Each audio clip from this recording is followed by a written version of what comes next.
ఒక కథను మాత్రం ఒప్పుకోవాలా వద్దా అనే డైలామాలో పడిపోయారు.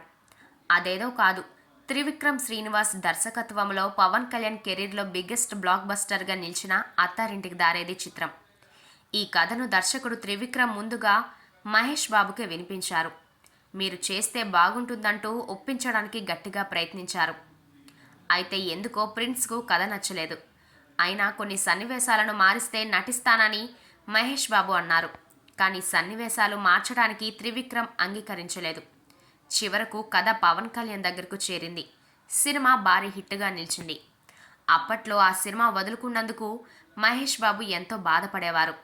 చాలా సినిమాలు వదులుకున్నప్పటికీ 1-2 సినిమాలు మాత్రం చేస్తే బాగుండేదేమో అనిపిస్తుంది. అటువంటి వాటిల్లో అత్తారింటికి దారేది చిత్రం కూడా ఉంది. అంతకుముందు కూడా సుకుమార్ దర్శకత్వంలో జూనియర్ ఎన్టీఆర్ హీరోగా నటించిన నాన్నకు ప్రేమతో చిత్రం కథ కూడా ముందుగా సూపర్ స్టార్ దగ్గరికే వచ్చింది. దాన్ని కూడా తిరస్కరించారు. ఈ సినిమా విడుదలైన తర్వాత కూడా చేయలేకపోయానని మహేష్ బాబు బాధపడేవారు. ఎన్నో సినిమాలను వద్దనుకున్నప్పటికీ తనకు అత్తారింటికి దారేది సినిమా చేయలేకపోవడం మాత్రం ఎంతో వెలితగా ఉండేదని తన సన్నిహితులతో మహేష్ బాబు అంటుండేవారు.